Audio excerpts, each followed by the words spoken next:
বিসিবিকে চিঠি, আর প্রধান নির্বাচক থাকতে চান না গাজী আশরাফ।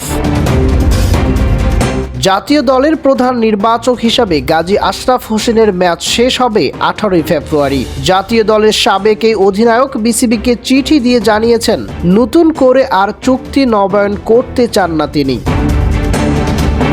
তবে একটি সূত্র জানিয়েছে বিসিবি তাকে আরও 2-3 মাস দায়িত্ব পালনের অনুরোধ করেছেন। অল্প সময়ের জন্য হলে দায়িত্ব চালিয়ে যেতে আপত্তি নেই গাজী আশরাফেরও। তবে এ বিষয়ে এখনও আনুষ্ঠানিক কোনো সিদ্ধান্ত হয়নি। গাজী আশরাফের সঙ্গে দীর্ঘমেয়াদে নতুন চুক্তি হবে কিনা, হলেও সেটা কতদিনের জন্য জানতে চাইলে বিসিবির ক্রিকেট পরিচালনা প্রধান নাজমুল আবেদিন ফাহিম বলেন, এ ব্যাপারে এখনো কোনো সিদ্ধান্ত হয়নি। মাস শেষ হলে তার ম্যাচ শেষ হবে, তখন বোর্ডের চাওয়া ও তার ব্যক্তিগত ইচ্ছা মিলিয়ে সিদ্ধান্ত নেওয়া হবে। অবশ্য বিসিবি চাইলেও লম্বা সময়ের জন্য আর প্রধান নির্বাচকের দায়িত্ব নেবেন না গাজী আশরাফ। আগামী বছরের শুরু থেকে তিনি ব্যক্তিগত কাজে পুরোপুরি ব্যস্ত থাকবেন বলে জানিয়েছেন তিনি।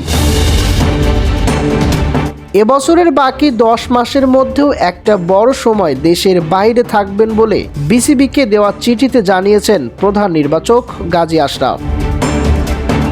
আজ সাংবাদিকদের তিনি জানিয়েছেন, আমার জন্য কোনো লম্বা চুক্তিতে যাওয়া সম্ভব নয়। যদি আমার সীমিত সক্ষমতার মধ্যে বোর্ডের কোনো সাহায্য প্রয়োজন পড়ে আমি তা করতে প্রস্তুত আছি, নয়তো আমি চলে যাওয়ার জন্য তৈরি আছি।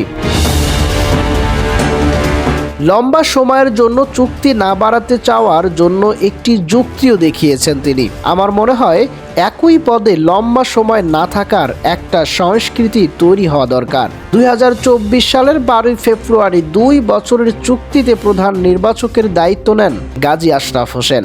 তার বোর্ড পরিচালকের মর্যাদা ও সুযোগ সুবিধা দিয়েই তাকে প্রধান নির্বাচক হিসেবে নিয়োগ দিয়েছিল নাজমুল হাসানের তৎকালীন ক্রিকেট বোর্ড।